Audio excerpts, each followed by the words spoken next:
Irmãos, vamos abrir então nossas Bíblias em Lucas capítulo 13. Vamos ler os versos de 1 a 9. Naquela mesma ocasião, chegando alguns, falavam a Jesus a respeito dos galileus, cujo sangue Pilatos misturara com os sacrifícios que os mesmos realizavam. Ele, porém, lhes disse: pensais que esses galileus eram mais pecadores do que todos os outros galileus, por terem padecido essas coisas? Não eram, eu vos afirmo. Se, porém, não vos arrependerdes, todos igualmente perecereis. Ou cuidais que aqueles 18, sobre os quais desabou a torre de Siloé e os matou, eram mais culpados que todos os outros habitantes de Jerusalém? Não eram, eu vos afirmo. Mas, se não vos arrependerdes, todos igualmente perecereis. Então Jesus proferiu a seguinte parábola. Certo homem tinha uma figueira plantada na sua vinha, e vindo procurar fruto nela, não achou. Pelo que disse ao viticultor: há 3 anos venho procurar fruto nesta figueira, e não acho. Pode cortá-la. Para que está ela ainda ocupando inutilmente a terra? Ele, porém, respondeu: Senhor, deixa ainda este ano, até que eu escave ao redor dela e lhe ponha estrume. Se vier a dar fruto, bem está. Se não, mandarás cortá-la. Vamos orar. Pai amado, que bendita oportunidade o Senhor nos concede de estarmos reunidos em Teu nome, para Ti, assentados com a Tua palavra aberta. Que privilégio, Senhor. Estarmos nessa noite aos Teus pés. Que privilégio. Nós realmente nunca queremos nos esquecer ou mesmo desvalorizar isso. Que privilégio Tua igreja tem de abrir Tua palavra e se assentar aos Teus pés. E ouvir Tua voz, Tua doce voz, Tua voz que é poderosa. Nossa súplica é que o Senhor abra os céus nessa noite. É que o Senhor, por bondade, misericórdia, porque Tu és bondoso e misericordioso, o Senhor fale conosco, diretamente, Senhor, no íntimo de cada coração, naquilo que cada um precisa ouvir, que Tu sabes. Ó bondoso e perito, transformador das nossas vidas. Fala direto a cada coração. Essa é a nossa súplica. Nós precisamos ouvir a Tua voz. Nós queremos ouvir a Tua voz. Ajuda-nos em toda e qualquer desatenção, fraqueza que possa impedir Teu Espírito de agir. Nos ajuda, Senhor, para que Tu tenhas bom êxito nessa noite, Tua palavra cumpra aquilo para o qual o Senhor já designou. Assim, com essa expectativa santa, bendita, mas tão possível para Ti, que tens todo o poder, nós entregamos este tempo nas Tuas mãos benditas, no doce nome de Jesus. Amém. Nós temos então compartilhado esses capítulos preciosos e tem sido tão útil para nós, como já temos dito aos irmãos. E esses versos que lemos nessa noite vão nos ajudar ainda um pouco mais, já que essa sessão tão grande de Lucas, ela vai se encerrar no verso 9 do capítulo 13. Ela se iniciou lá no capítulo 11 e vem então com tanta ênfase do Senhor, nos falando a respeito do testemunho do povo de Deus, das testemunhas do Senhor. e daquilo que o Senhor tem operado nas nossas vidas tão docemente por seu Espírito, para que nós sejamos esse povo preparado, esse povo que anela, esse povo que tem coração aberto, coração disposto, sensível, um povo que tem ouvidos para ouvir e que tem olhos para ver. Então, esses versos do capítulo 13 vão nos ajudar finalizando essa grande sessão com dois assuntos muito importantes para nós nesses dias finais. Então, nós temos aí essa primeira sessão, os versos de 1 a 5, uma sessão bem definida e separada da outra, embora os assuntos sejam tão ligados, porque o Senhor os proferiu numa mesma ocasião, digamos assim, né? Para que fique bem claro para nós. Mas tão facilmente pode ser dividido, então, esses versículos aí de 1 a 9. Os primeiros versos de 1 a 5. Então, qual é o assunto? O assunto é arrependimento, irmão. A necessidade de arrependimento. A seriedade do arrependimento. O chamado ao arrependimento. E então nós temos os versos de 6 a 9, em que o assunto é frutificação, claro. Tão coerente é o Espírito Santo e é o Senhor Jesus, o mestre dos mestres. É óbvio que aqueles que têm andado por um caminho de arrependimento, eles vão dar fruto, né? O contrário também é verdadeiro. Se nós não sabemos, não desfrutamos dessa vida que é vivida diante do Senhor, aos pés do Senhor, respondendo às oportunidades que o Senhor nos tem dado de arrependimento, então nós viveremos uma vida que frutifica. Do contrário, não haverão frutos. Então, dois assuntos muito importantes para finalizar essa sessão. Para que nós, então, nessa noite, meu desejo é que nós tratemos apenas do assunto arrependimento. Então, na próxima quarta-feira, nós falaremos um pouco sobre frutificação. E veremos o quanto esses assuntos estão relacionados e o quanto eles fazem um fecho precioso para essa sessão longa aí, então, com ênfase no testemunho e na importância de nós sermos um povo que responde, que compreende aquilo que Deus diz, que discerne bem. Para que isso fique claro, como esses assuntos estão interligados, nós precisamos muito, para olhar para o capítulo 13, primeiro tópico aí, os versos de 1 a 5, nós precisamos muito do verso 56 do capítulo 12. Então vamos lê-lo novamente. Hipócritas, capítulo 12, verso 56. Hipócritas, sabeis interpretar o aspecto da terra e do céu, e entretanto não sabeis discernir esta época. Nosso irmão já compartilhou algo conosco tão precioso sobre esses versículos. Mas esse versículo faz conexão direta com os versos que iremos estudar nessa noite. Porque antes de mais nada, o Senhor Jesus, mais do que qualquer outro homem, ele sabia muito bem, estava muito claro para ele a época. E nosso irmão nos ajudou dizendo que esta época, este tempo oportuno, este kairos, esse tempo de oportunidade, o nosso Senhor tinha isso claramente na sua mente, no seu entendimento. Mais do que qualquer outro homem, ele sabia qual era a época que eles estavam vivendo.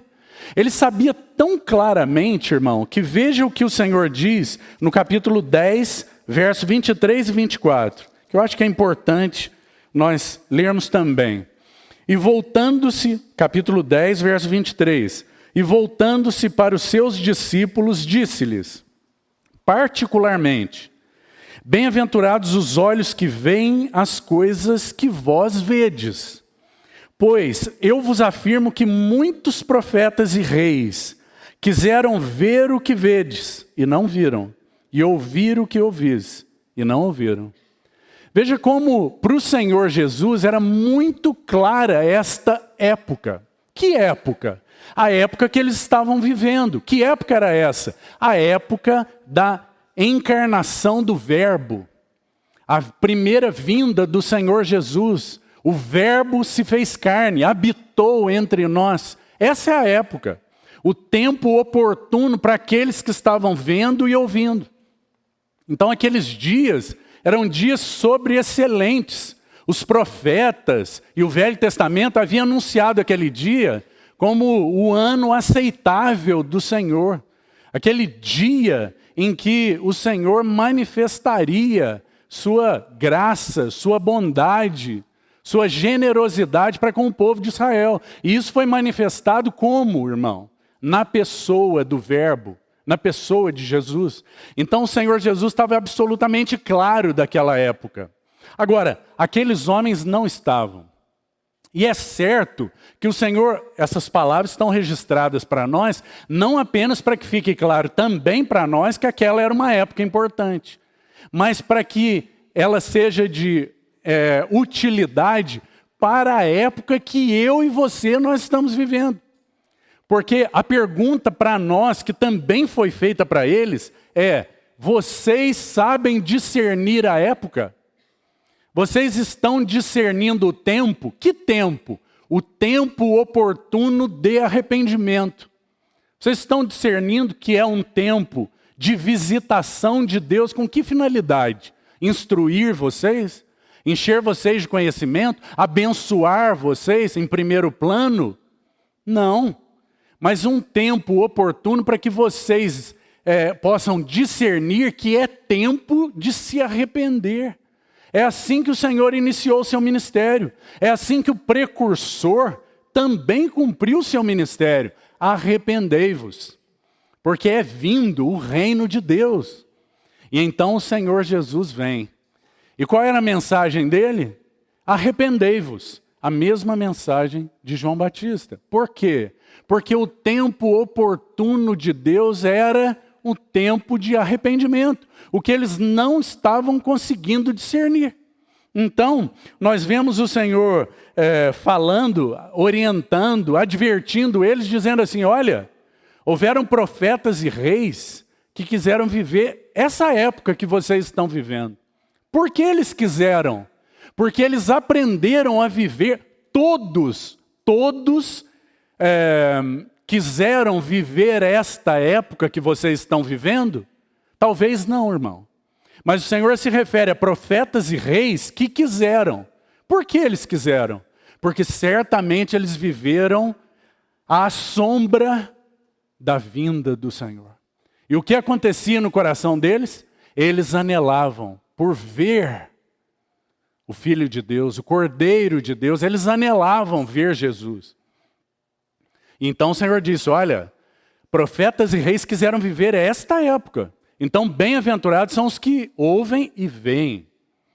Porque muitos quiseram. Agora eu queria fazer uma pergunta para você, irmão. Você acha que não houveram gigantes de Deus ao longo da história, depois da vinda do Senhor Jesus, nesses 2000 anos da história da igreja, que não anelaram viver esses dias que nós estamos vivendo? Esses que aprenderam a viver sob a sombra da volta de Jesus, esses que lá nos primeiros séculos da vida da igreja, falavam mais do céu do que de falavam mais a respeito da volta do Senhor do que de qualquer outra coisa. Será que eles não anelavam viver os dias que eu e você nós estamos vivendo? Talvez, irmão, eles tenham tido um grande anelo nos seus corações, de viverem os dias que nós, por percepção espiritual, por subirmos nos ombros de muitos irmãos e estarmos entendendo que são os últimos dos últimos dias. Então, certamente, eles desejaram viver esses dias que eu e você nós estamos vivendo. Então, que privilégio. Que privilégio para você e para mim. Agora, nós não iremos discernir a época apenas por estarmos ouvindo que esse é o tempo de visitação do Senhor, de movimento do Senhor, talvez movimento final do Senhor em direção à sua igreja, para que ela então se banhe, para que ela se perfume, para que ela vista os seus melhores vestidos e se prepare para esse encontro com Ele. Nós não iremos estar discernindo a época apenas por ouvirmos os irmãos repetirem isso. Então, irmão, esteja atento. Não é por uma mera repetição de que esses são os últimos dias que o seu coração e o meu coração vão estar despertados. Mas o Senhor tem falado aos nossos corações que muitas coisas precisam ser tratadas em nós, para que os nossos corações estejam livres, limpos, os ouvidos realmente abertos, para que então nós ouçamos, para que então nós possamos perceber o perfume do Senhor já tão próximo, para que nós possamos discernir a presença tão marcante do Senhor já próxima. E não haja uma demora nos nossos corações, como houve com muitos irmãos ao longo da história, que se demoraram em responder porque não perceberam a urgência do tempo. Então, o Senhor é tão claro com eles. E os versos, desde o capítulo 13, vão nos ajudar a respeito desta oportunidade de arrependimento. Mas o Senhor enfatiza tanto a questão da época, irmão, porque Ele vai dizer para eles assim, vocês têm habilidade para discernir as coisas naturais. Vocês conhecem o vento, mas não conhecem nada do Espírito. Vocês conhecem as coisas naturais, mas não conseguem fazer um link das coisas espirituais. Vocês são tão hábeis em fazer negócios, por exemplo.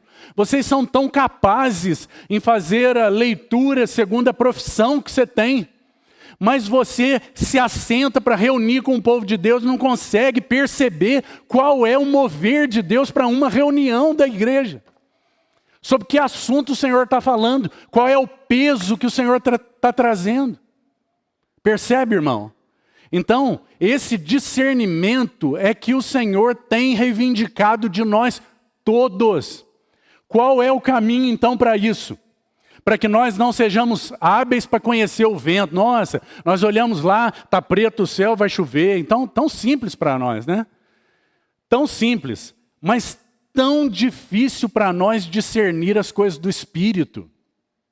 O irmão fala uma coisa, um irmão ora uma coisa, nós não conseguimos discernir o que o Espírito está falando. Por quê? Por que nós conseguimos olhar e saber se vai chover? É isso que o Senhor está dizendo. Ele está dizendo, como é possível uma coisa dessas?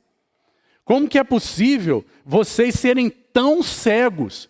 Por que vocês são tão cegos? Tão capazes de ver coisas naturais e tão incapazes de perceber coisas espirituais. Que o Senhor nos ajude, meus irmãos, para que nós não sejamos como esses, mas sejamos um povo que consegue perceber coisas espirituais. Perceber, por exemplo, irmãos, varões, levantes do inimigo dentro da sua casa, para que haja desentendimento, para que haja ruptura de relacionamento. Então o Senhor não tenha caminho para falar o que deseja, o que tem, então, desejado falar.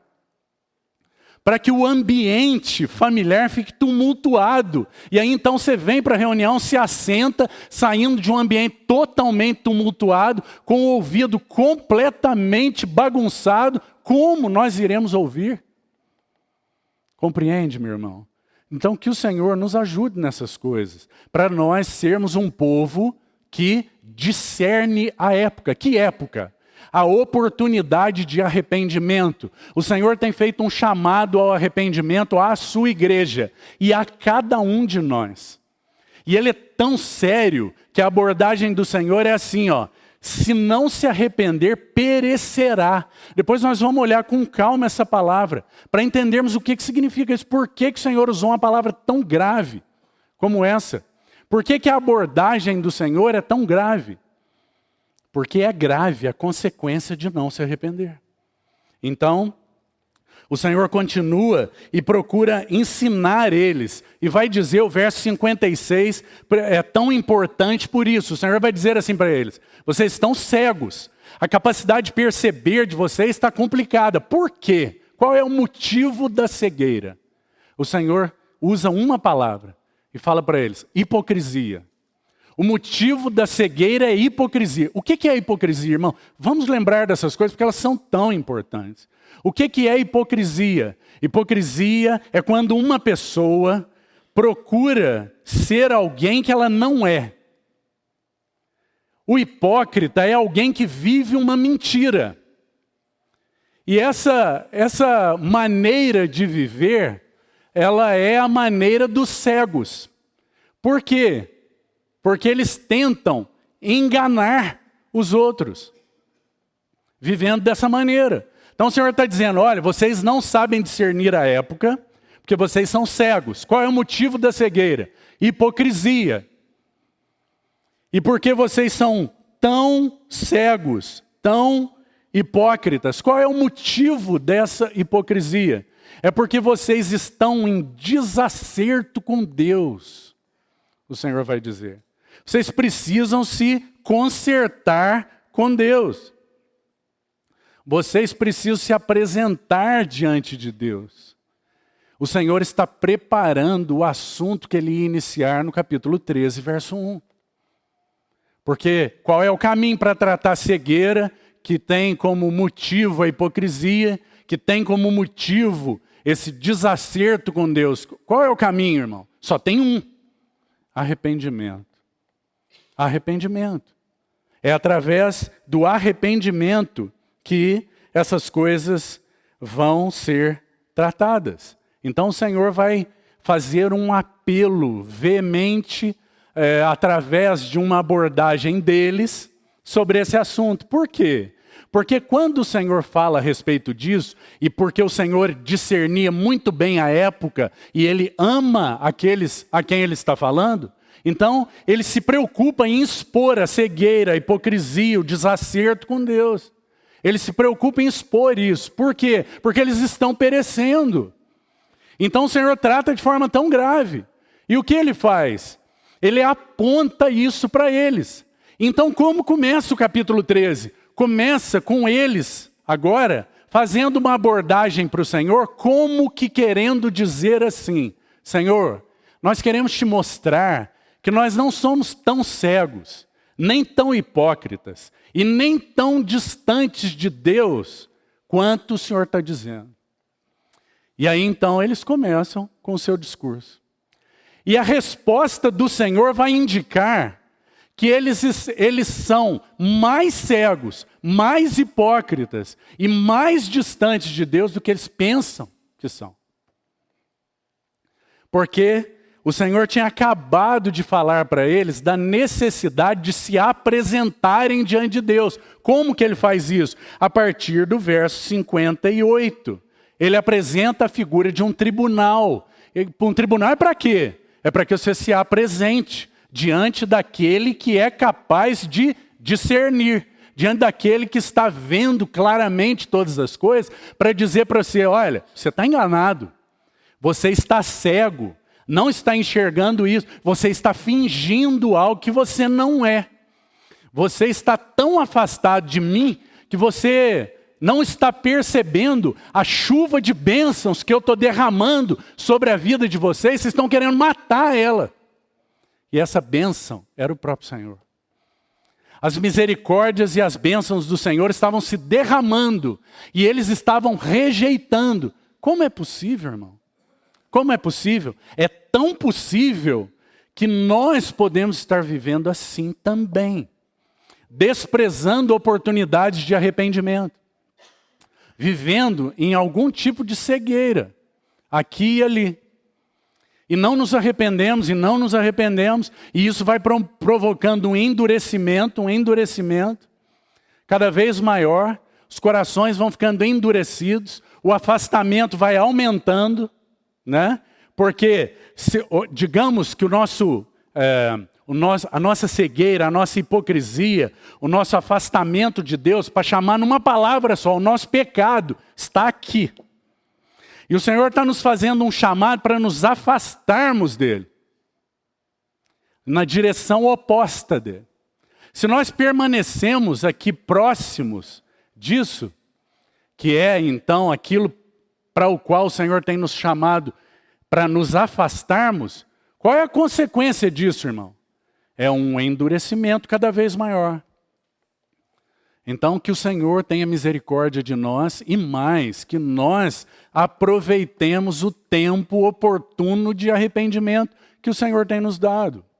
Todos nós, em cada aspecto tão particular quanto o bendito Espírito Santo pode falar ao coração de cada um.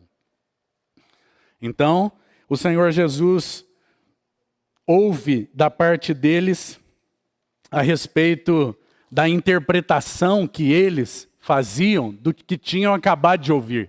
Eles então vão dizer para o Senhor, olha Senhor, o Senhor vai ficar impressionado em como nós sabemos discernir a época. O Senhor está falando de julgamento, não é? Então, nós vamos mostrar o quanto nós conhecemos sobre julgamento. Então nós vamos fazer uma análise aqui a respeito de um acidente, de uma catástrofe. E o Senhor vai ficar impressionado em como nós vemos claramente o juízo, o sofrimento, os tratos de Deus. Então eles dizem, apresentam para o Senhor a história daqueles galileus. Ah, Senhor, alguns galileus cujo sangue Pilatos misturara com os sacrifícios que os mesmos realizavam. Então eles apresentam a tragédia que aconteceu com os galileus que foram massacrados por Pilatos. Irmão, a crueldade de Pilatos é histórica, né? E segundo alguns historiadores, Pilatos havia usado recursos do templo, recursos de uma maneira inadequada para construir um canal. E isso mexeu, isso de alguma forma enfureceu alguns galileus. E então eles estavam de cabeça quente lá com Pilatos. E Pilatos introduziu soldados disfarçados entre eles para detectar isso. E eles foram mortos no momento em que eles estavam oferecendo ali sacrifício. E o sangue deles foi misturado com o sangue do sacrifício que eles estavam oferecendo. Uma tragédia, um massacre. E então aqueles que estavam ouvindo o Senhor falar de uma oportunidade de arrependimento, de se apresentarem diante de Deus, eles então vêm e dizem para o Senhor, olha Senhor, veja como nós sabemos a respeito do que o Senhor está dizendo. Olha o que aconteceu com esses galileus. E eles fazem então essa tentativa de mostrar para o Senhor que eles entendiam o que estava acontecendo. E o Senhor toma a situação de uma maneira muito forte e faz uma colocação fortíssima para eles. E diz assim, olha, vocês pensam que a maneira que vocês pensam é essa? É assim que vocês entendem o que está acontecendo? Vocês acham que esses galileus, eles são mais pecadores do que qualquer outro galileu, porque eles foram mortos por Pilatos? É assim que vocês entendem? Vocês acham que eles têm algum tipo de pecado especial? Vocês acham que o fato deles terem morrido assim mostra o juízo sobre eles? O Senhor diz assim, vocês realmente só olham as coisas naturais. Vocês só têm olhos para o que está acontecendo no aspecto físico. No espiritual vocês não enxergam nada. Então, apenas para que nós entendamos, é como se o Senhor dissesse para eles, olha, todas as pessoas morrerão. Algumas assim, outras de outra maneira. As pessoas podem passar por catástrofes, massacres ou não. Qual é a questão das pessoas que morrem? É se elas se arrependeram. Se elas se arrependeram, é isso que vocês não conseguem perceber. É a necessidade de arrependimento. Porque sem arrependimento, a consequência da morte é condenação, é perecimento. É condenação eterna. Essa é a consequência. Agora, vocês só conseguem perceber a questão física, mas não é a isso que o Senhor vai se deter, mas o Senhor se espanta com a cegueira deles. Irmão, para começar, você sabe que havia um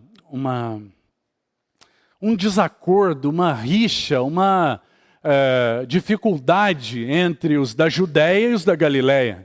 Os da Judéia se julgavam muito melhores do que os da Galileia. Não é? Acaso da Galileia pode se levantar algo bom? É assim que os da Judéia se referiam. Então, o que nós temos aqui? Para começar, nós temos uma frase, uma colocação deles, cheia de um sentimento de superioridade, mas não só isso, também de uma orgulhosa satisfação. Olha, Senhor, olha o que aconteceu na Galileia. Na Galileia, uns galileus foram mortos dessa forma cruel. Mas aqui na Judéia não, Senhor. Olha o que aconteceu com eles. Era assim que eles pensavam. Irmão, essa é a postura daqueles que não têm encontrado um caminho de arrependimento. Sabe por quê, irmão? Porque quanto mais nós conhecemos a Deus, mais o Senhor lança luz sobre nós mesmos. Mais o Senhor nos conduz por um caminho de fraqueza e de quebrantamento, como nosso irmão nos lembrou aqui, através da palavra de Paulo. Para quê? Para que nós sejamos mantidos em utilidade para Deus. Porque, do contrário, o que brota de nós é um poderoso e asqueroso orgulho. Um grande orgulho. E então nós olhamos para situações, sejam elas catastróficas ou não, e tendemos a ser muito críticos com aquele, ou com aquele outro, ou com aquela situação. Porque olha o que o irmão está passando.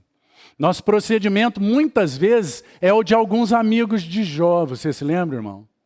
Qual foi o procedimento deles?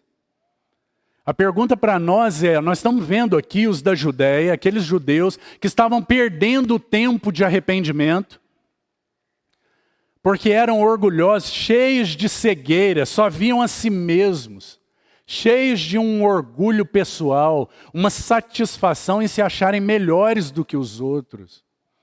Cegos, hipócritas, sepulcros caiados, é o que o Senhor diz para eles. Vocês por fora são muito bonitinhos, mas por dentro é uma rapina. É um sepulcro caiado, cheio de morte. Vocês fingem que são muito bons, mas na verdade vocês estão cheios de morte, é o que o Senhor diz para eles. Por quê? Porque eles estavam perdendo o tempo de arrependimento. Então, o Senhor confronta mais uma vez eles, é assim que vocês pensam? Então ele faz a sua primeira abordagem a respeito de arrependimento. Então, esse é o nosso assunto. E o verso 2, que se repete no verso 5, 2 vezes o Senhor diz a mesma coisa, e o Senhor faz ainda uma abordagem colocando eles no lugar em que eles deveriam estar. Eles apresentam algo que aconteceu lá na Galileia, e o Senhor diz, olha, também aconteceu algo aqui em Jerusalém. Não foi só na Galileia. Na Galileia teve uma catástrofe, teve um massacre. Mas aqui, em Jerusalém, também teve uma tragédia. E parece que vocês pensam a mesma coisa a respeito do que aconteceu. Talvez esses que morreram sejam tão pecadores, porque caiu uma torre sobre eles. E então o Senhor por 2 vezes faz a mesma abordagem, verso 2 e verso 5. Pensais que esses galileus eram mais pecadores do que todos os outros, por terem padecido? Verso 3 e verso 5, perdão. Não eram, eu vou-lo afirmo, se porém não vos arrependerdes, todos igualmente perecerão. Então agora o Senhor começa a tirar eles daquele plano apenas natural, apenas físico. Eles estavam olhando apenas a morte física daquelas pessoas que morreram, sem perceber o mais essencial, o mais importante, irmão. É se houve arrependimento ou não houve arrependimento. E então, o Senhor vai fazer esse chamado ao arrependimento. Agora, eu preciso te fazer uma pergunta, irmão. O que é arrependimento?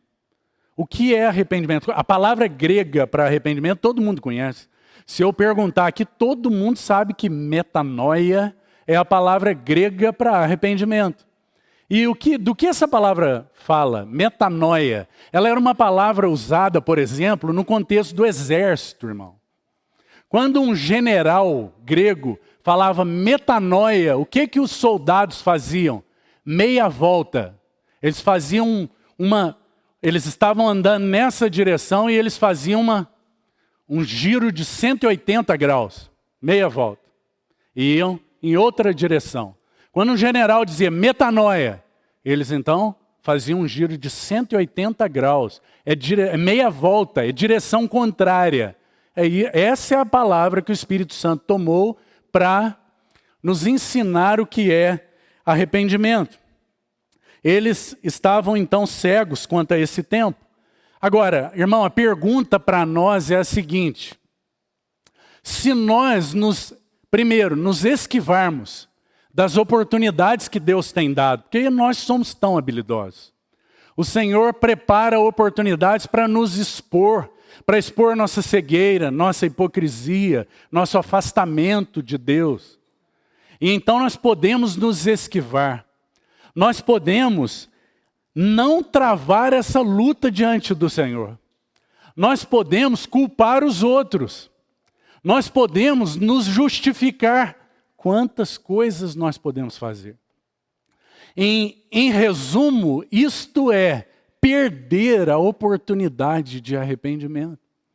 Quando nós olhamos para o Senhor prepara uma oportunidade, nós fazemos como Adão fez. Senhor, mas é a mulher que o Senhor me deu.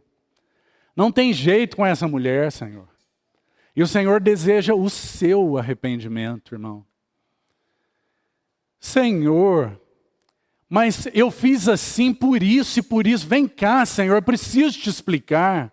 O Senhor vai entender por que eu agi dessa maneira. Justificativas e mais justificativas. E nós não travamos essa luta diante do Senhor. Que luta, irmão? Vamos nos lembrar aqui de uma frase que tem sido dita entre nós a respeito do arrependimento, que eu creio que seja importante. Arrependimento é tomar uma posição ao lado de Deus contra nós mesmos. Arrependimento é quando você se posiciona ao lado de Deus contra você mesmo. Isso é arrependimento. É uma mudança completa de direção, é uma meia volta. Então que o Senhor nos ajude. Porque nós temos feito movimentos muito tímidos, irmãos. O Senhor está dizendo que a direção é para lá. E nós fazemos uma tímida virada que não representa quase nada e que não nos afasta do caminho do pecado. Isso é tão perigoso. Que o Senhor nos ajude nessas coisas, para nós compreendermos o chamamento que temos recebido. Um chamamento de metanoia, meia volta, para que então o Senhor possa operar profundamente em nós o que é o verdadeiro e o genuíno arrependimento. Se nós buscarmos o caminho das justificativas, dos esquivamentos, do culpar os outros, nós iremos viver de que maneira, irmão? Vamos viver a nossa vida toda exaustos, tentando provar para os outros e para Deus que não é bem assim. Nós não somos tão ruins. Nós temos virtudes. Que o Senhor nos livre, que o Senhor nos ajude. Para que nós sejamos ajudados. Você vê por que o Senhor disse para eles que o motivo da cegueira era hipocrisia, irmão? porque eles estavam passando a vida toda e exaurindo todas as forças para tentar provar para o Senhor que eles não eram tão cegos assim, que eles não eram tão necessitados de arrependimento. Que o Senhor deve ter se enganado na mensagem para nós, Senhor. Essa talvez seja a mensagem para Nínive. Para nós, não. Arrependimento para nós? Não, o Senhor está enganado. Nós somos o povo de Deus. Nós somos os da Judéia.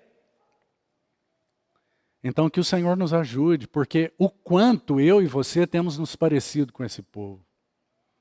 Porque nós somos sim como eles. E se não pela misericórdia do Senhor e por uma resposta efetiva nas nossas vidas, nós iremos viver da mesma maneira. E isso será um perecer. Agora, eu disse para você que essa palavra perecerá é uma palavra muito forte, muito importante, irmão. E eu queria citar para você alguns significados para que você entenda por que é tão sério o assunto do arrependimento. Porque é o Senhor que faz essa definição. Ele diz, olha, se não se arrepender, perecerá. Que palavra que foi usada aí? Qual é o significado dessa palavra grega? Por que foi usada essa palavra? Então veja, primeiro, perecerá é colocar um fim como que uma ruína completa. Perecerá é se arruinar completamente. É um dos sentidos dessa palavra. Outro é sair totalmente do caminho. Outro é entregar a miséria eterna e ao inferno. É um dos sentidos da palavra perecerá. É alguém que é entregue à miséria eterna e ao inferno. É alguém que sai completamente do caminho. É alguém que perde, então, a oportunidade e se arruína completamente. Agora, eu te faço uma pergunta. Todos nós somos do Senhor. Para aqueles que estão ouvindo a palavra do Senhor e que ainda não se entregaram a Ele completamente, o significado e o sentido do perecerá é esse que acabei de dizer. Mas por que li essas expressões se nós, que somos do Senhor, jamais iremos ter um perecimento eterno, irmão? Por que eu estou lendo isso? Para que você saiba da gravidade espiritual do não arrepender-se. Não se arrepender promove separação, afastamento, distanciamento entre nós e o nosso Senhor. Promove uma mudança, uma atitude que nos leva para uma direção para a qual o Senhor não está indo e não quer que você vá. É contrária à sua vontade. Compreende? E as consequências, elas são consequências terríveis. Terríveis. Quantos que não perderam sua vida espiritual, mas perderam sua vida natural por não se arrependerem? Quantos, irmão? Essa é a história de muitos, infelizmente. Quantos jovens que conheceram o Senhor, entraram por descaminhos, perderam suas vidas naturais. Não perderam, se realmente se entregaram ao Senhor, não perderam suas vidas, mas sua vida biológica foi ceifada por um descaminho e por falta de arrependimento. Então que o Senhor nos ajude, porque as consequências são seríssimas. Que o Senhor nos ajude nesse caminho do arrependimento. Agora, eu gostaria de mostrar para você, através de alguns textos, o que significa esse arrependimento de uma maneira bem gráfica, para que nós entendamos. Porque a nossa tendência é compreender que arrependimento é parar de fazer algo errado. É apenas parar de pecar. É apenas deixar de fazer aquilo que ofende a Deus, que desagrada a Deus. Mas eu gostaria de te dizer que a própria palavra metanoia sugere muito mais do que isso, irmão. muito mais do que isso. E o que o Senhor propõe nos textos em que vamos ver é que arrependimento é muito mais do que não pecar. É o que a Bíblia vai nos ensinar. Arrependimento, segundo Deus, é muito mais do que não pecar. Sabe qual é o nosso problema muitas vezes? É aquele que acabei de te dizer. Nosso pecado está aqui, ó. Então nós paramos e não chegamos no pecado. Então nós paramos de pecar. Mas o Senhor deseja que nós façamos a direção contrária. Mas nós estamos aqui tão perto, tão perto. Então nós não tomamos as atitudes que temos que tomar. E fatalmente, mais dia menos dia, nós vamos cair novamente. Por quê? Porque nós estamos tão próximos daquilo que nos atrai. E tão distantes do chamado que o Senhor nos fez para nos afastarmos do pecado. Então, arrependimento é essa meia volta, é muito mais do que não pecar. É fazer o contrário do que era feito. E onde que a Bíblia vai nos ensinar a respeito disso? Não é apenas uma mudança, deixando de fazer o que fazíamos, mas é fazer o contrário, não religiosamente. Porque qual de nós aqui, os que são mais disciplinados, conseguem fazer diferente, já fizeram tantos votos, conseguem cumprir olha, eu tenho falado com a minha esposa dessa maneira e agora decidi, não vou mais falar assim. Os mais disciplinados conseguem uma semana, os menos conseguem um dia. No dia seguinte já estão falando da mesma maneira.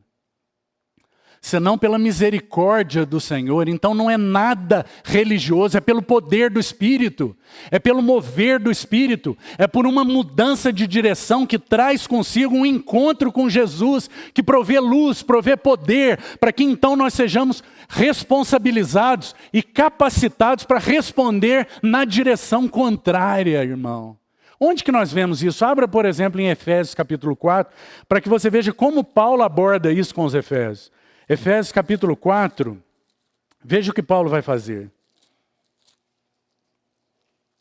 Em Efésios capítulo 4, verso 25, nós vemos o princípio espiritual do arrependimento. O que Paulo propõe? Não apenas deixar de pecar. Paulo propõe uma mudança radical. Onde? Efésios 4, 25, irmão. Veja aí. E lembre-se, Efésios capítulo 4 é a parte prática da carta.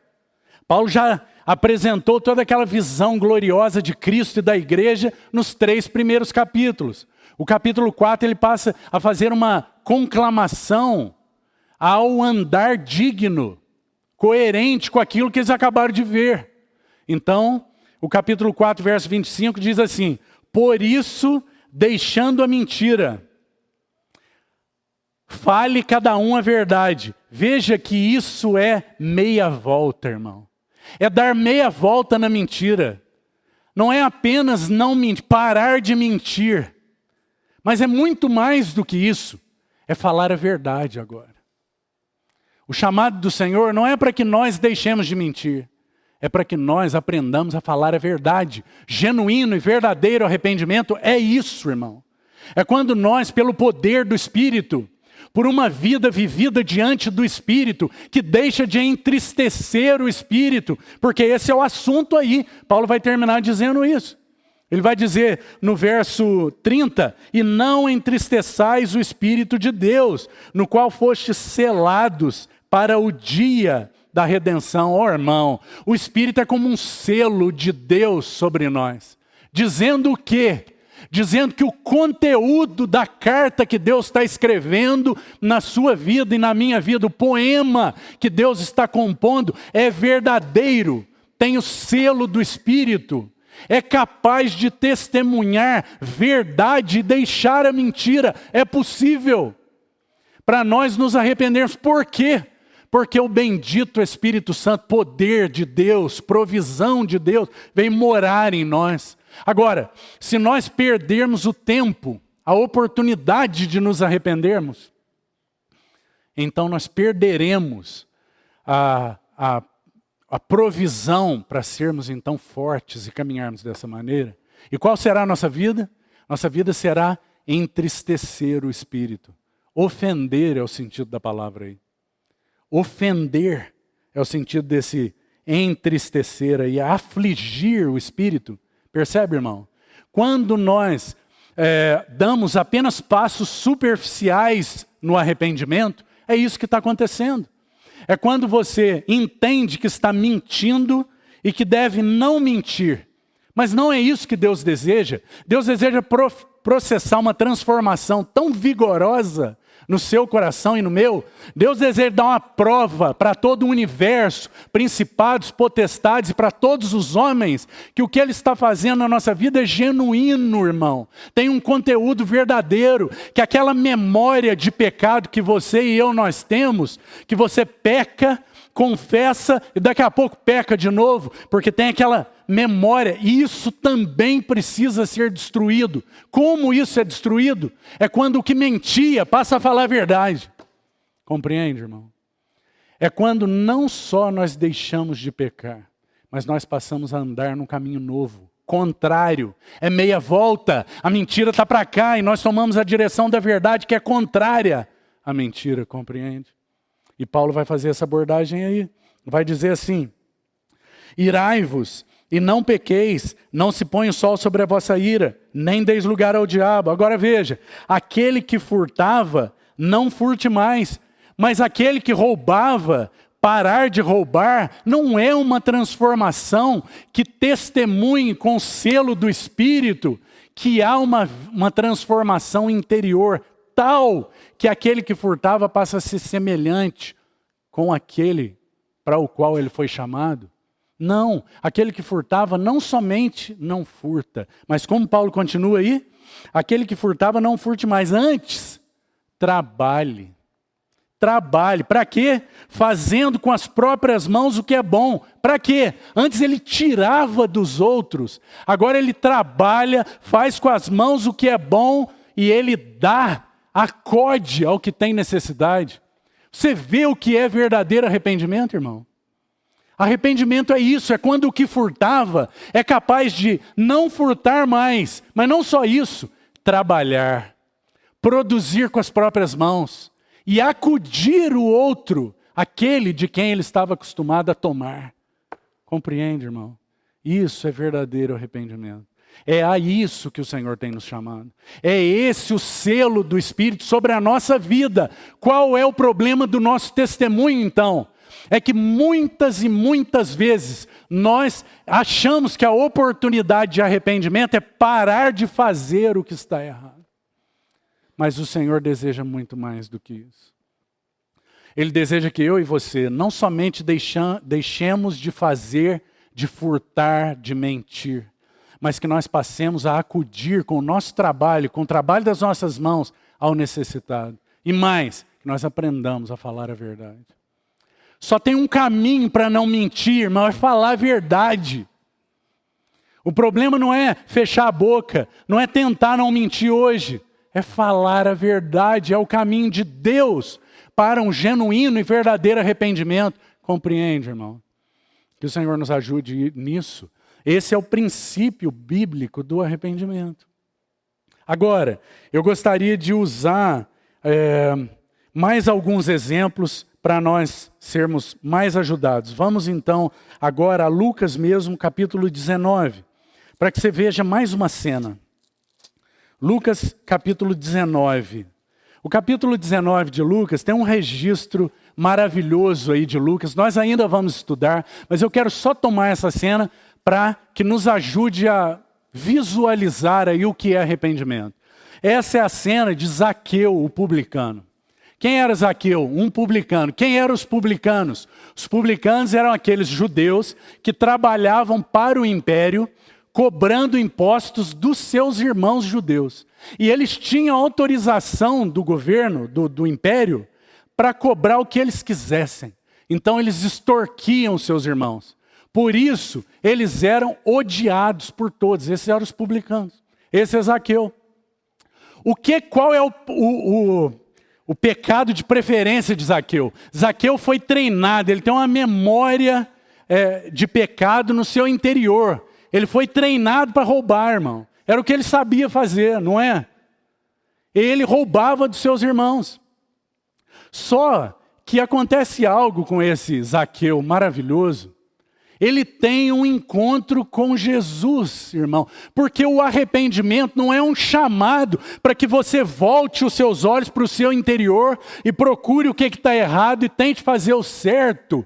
O arrependimento é um chamado para que você levante os olhos, olhe para Jesus, se achegue aos pés dele e encontre então provisão do bendito Espírito Santo, para que nós sejamos então levados a responder numa meia volta, uma mudança radical de direção. Do contrário, não haverá um verdadeiro arrependimento. Então, o que acontece aí com o Zaqueu? O Zaqueu é esse roubador, odiado por todos, treinado uma vida inteira sempre roubando. Era isso que acontecia. Agora, ele experimenta um arrependimento segundo Deus, irmão. Ele experimenta um arrependimento segundo Deus. Porque qual é uma das marcas distintivas de um arrependimento segundo Deus? Para que você fique chocado, é a alegria. Uma das marcas distintivas do arrependimento segundo Deus é a alegria. Paulo vai dizer que o arrependimento segundo Deus a ninguém traz pesar, mas promove a alegria de Deus. O que acontece com Zaqueu, irmão? Olha no verso 6, diz assim: ele desceu a toda pressa e o recebeu com alegria.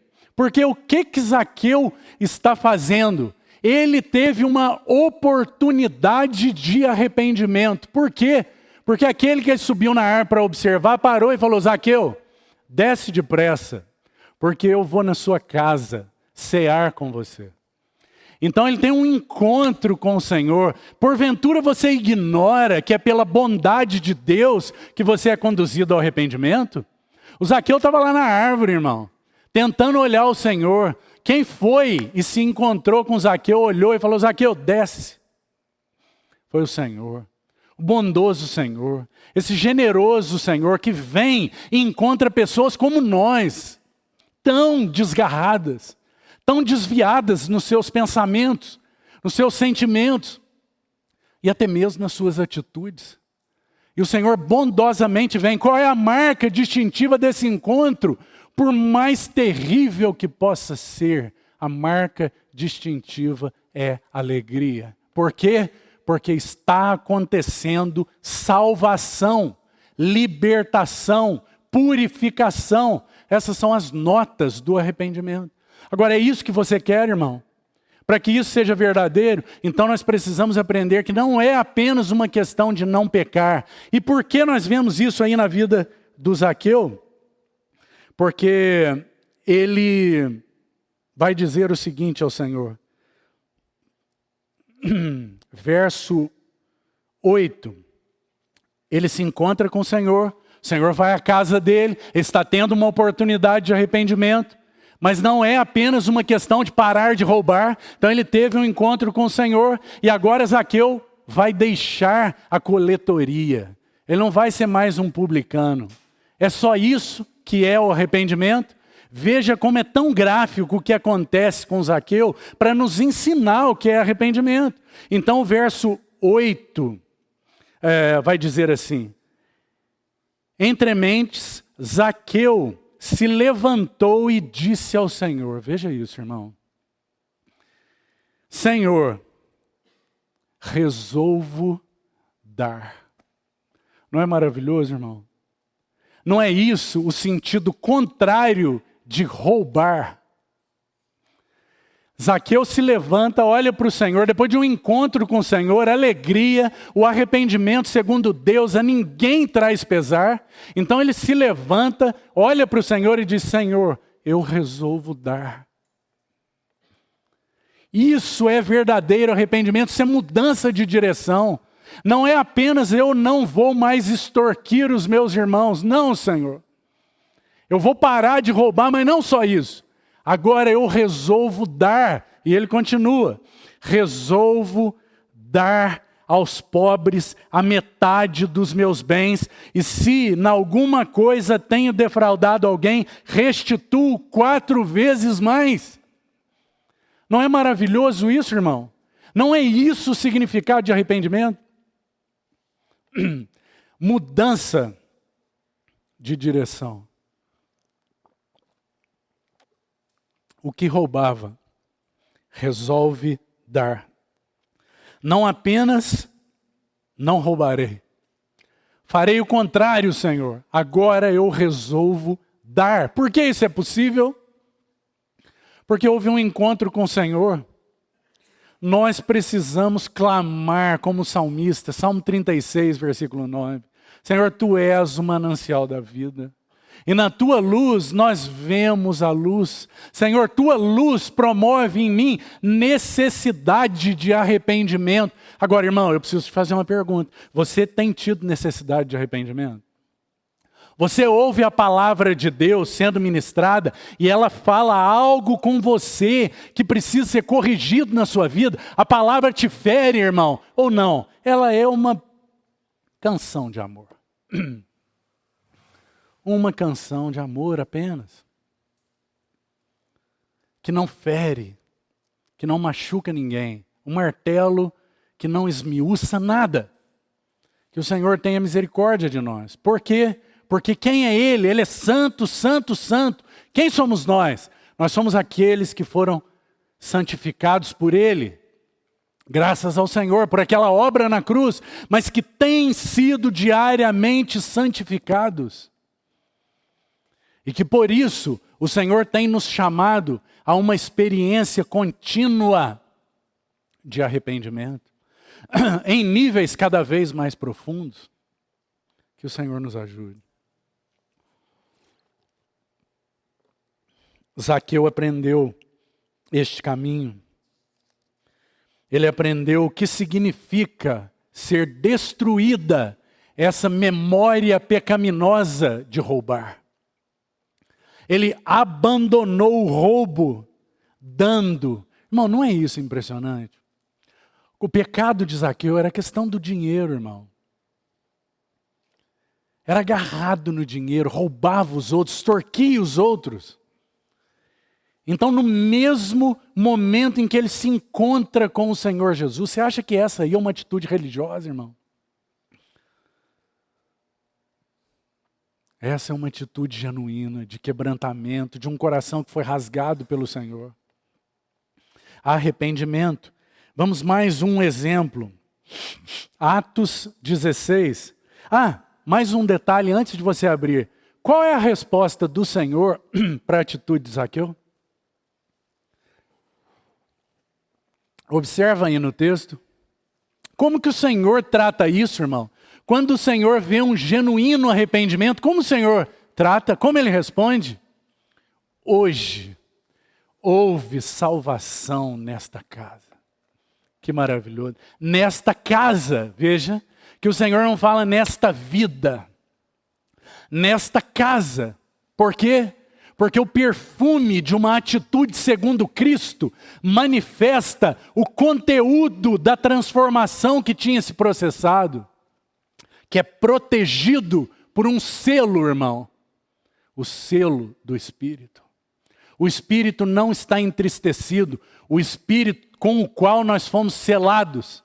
E esse selo do Espírito significa que ele não está entristecido. Manifestando, então, aquele testemunho genuíno. O Espírito vem morar em nós. Mas essa manifestação do conteúdo das nossas vidas depende da nossa resposta ao Senhor. Vamos então a Atos capítulo 16 para vermos mais um exemplo gráfico aí do verdadeiro arrependimento. Do que é o arrependimento. Que o Senhor nos ajude. Talvez alguns de nós aqui mais jovens, que estão há menos tempo aqui conosco, nunca tenham ouvido a respeito do arrependimento. O que é arrependimento? Qual é o caminho que Deus então tem para o que o Senhor tem nos chamado? Irmão, que o Senhor tenha misericórdia. Para nós não nos enganarmos, irmão. Às vezes os outros estão percebendo. O Senhor muito mais, porque o Senhor é bondoso, Ele nos ama. Às vezes os outros estão percebendo que as coisas estão completamente desajustadas na nossa vida. Na vida dos que estão próximos de nós. E nós estamos tentando, de todas as maneiras, mostrar o contrário. Então a gente vem, assenta aqui, às vezes até faz uma oração. Compartilha algo. Parece que está tudo bem, mas não está. Às vezes não falamos nada, mas só a nossa presença aqui é para tentar mostrar para os outros que as coisas estão bem. Que o Senhor tenha misericórdia de nós. Não é para que você pare de vir, não, irmão. É para que você continue vindo, mas com o coração aproveitando as oportunidades de arrependimento que o Senhor nos tem dado. Então, Atos 16, mais uma cena tão maravilhosa, a partir do verso 19. O que está acontecendo aí? Paulo e Silas foram presos, açoitados, fortemente açoitados. E nós temos agora uma outra figura, não mais o Zaqueu.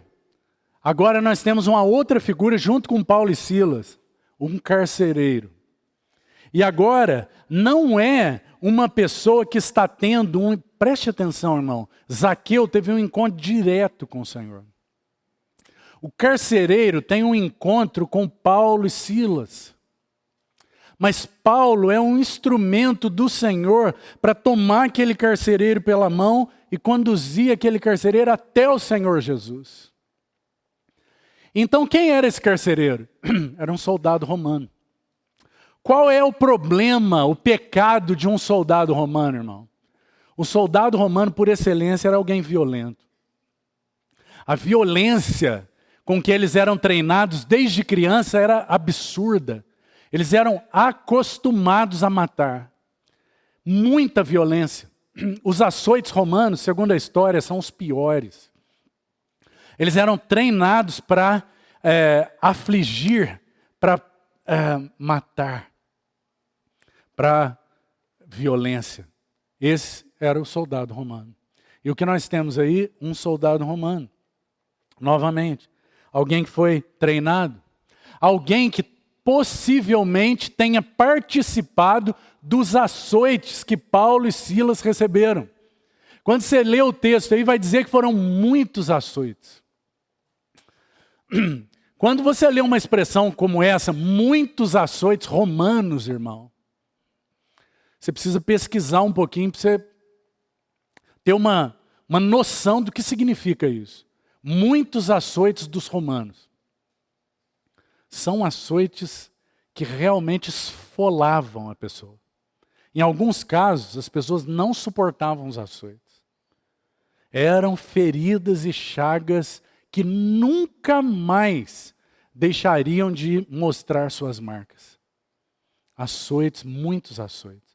Possivelmente esse carcereiro participou dos açoites. E o verso 27, então, o que acontece? Eu não posso ler o texto porque o nosso tempo já foi.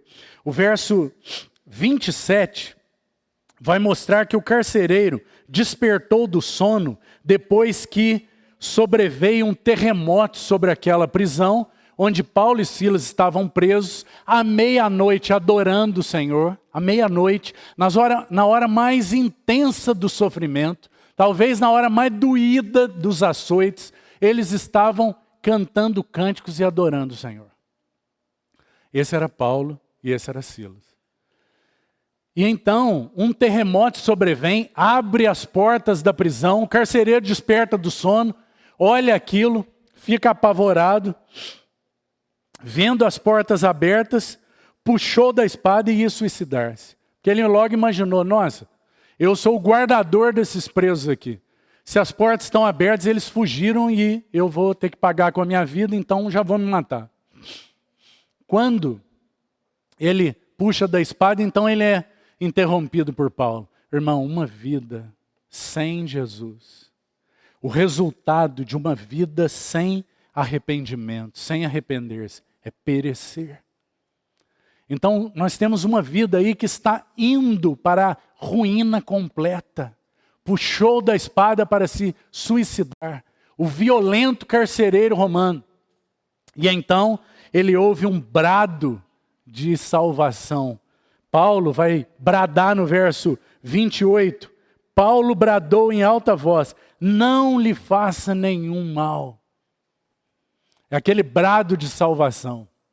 Não faça nenhum mal, estamos todos aqui. Então o carcereiro pediu uma luz, entrou trêmulo, precipitadamente, prostrou-se diante de Paulo e Silas. Depois, trazendo-os para fora, diz: senhores, o que devo fazer para que eu seja salvo? Ele se prostra, então tem um encontro ali com a providência do Senhor. Ele fica trêmulo. O arrependimento, segundo Deus, a ninguém traz pesar. Então Paulo brada, toma ele pela mão, leva até o Senhor Jesus, propõe para ele então esse caminho de arrependimento, e ele então se arrepende. Que maravilha, irmão. Ele pergunta o que ele devia fazer. Então Paulo diz: creia no Senhor Jesus e você será salvo, não somente você, tu e a tua casa. Agora veja o verso 33, o que é arrependimento. Naquela mesma hora da noite, cuidando deles, lavou-lhes os vergões dos açoites. A seguir foi batizado. E todos os seus. O violento, o que açoitava, agora estava cuidando e lavando os vergões.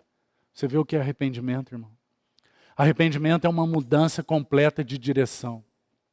Você acha que isso daí é religioso, irmão? Você acha que é uma atitude religiosa que o Senhor está requerendo de nós? Absolutamente. Quando nós verdadeiramente nos encontramos com o Senhor, por que isso não acontece repetidas vezes nas nossas vidas? Porque nós nos esquivamos. Nós nos esquivamos desse prostrar. Nós justificamos, culpamos os outros. Tentamos fugir dessa batalha diante do Senhor. Qual é a consequência? A consequência é cansaço, exaustão, afastamento. Mas quando nós nos encontramos verdadeiramente com o Senhor, o que Ele promove? Meia volta. O violento, ele não mais age com violência, agora ele cuida e lava os vergões. Não é impressionante, irmão? Não é maravilhoso? Que o Senhor fale aos nossos corações a respeito disso. Para que nós sejamos então este povo que tem trilhado esse caminho da oportunidade de arrependimento. Não sejamos aqueles que têm lidado de forma descuidada com as oportunidades que o Senhor tem dado para nos arrependermos. Mas sejamos atentos. O Senhor siga nos falando. Que você vá para casa com essas palavras. Então o Senhor nos desperte para Ele, no que Ele tem, então, nos chamado ao arrependimento. Amém? Vamos orar. Pai, te agradecemos, porque Tu és esse bendito Salvador. Esse que entra na nossa casa, esse que entra nas nossas vidas e bondosamente nos conduz ao arrependimento. Muito obrigado porque o Senhor tem nos ensinado o que significa uma genuína mudança de direção. Nos ajuda, Senhor. Nós queremos trilhar esse caminho nas nossas vidas diárias. Nos ajuda para que sejam verdadeiramente tratados aqueles pecados que o Senhor tem nos dado a oportunidade de nos arrependermos. Para que sejamos este povo vigoroso, que o que mentia não mente mais. O que falava palavras torpes, não fala mais, mas fala palavras boas para a edificação. Aquele que roubava, não rouba mais, mas trabalha e produz com as suas mãos socorro para os necessitados. Aquele que agia com violência aprende a curar as feridas. Ó Senhor, nos ajuda. Nós queremos trilhar esse caminho. Que a Tua palavra vá mais fundo nos nossos corações. Te suplicamos, em nome de Jesus. Amém.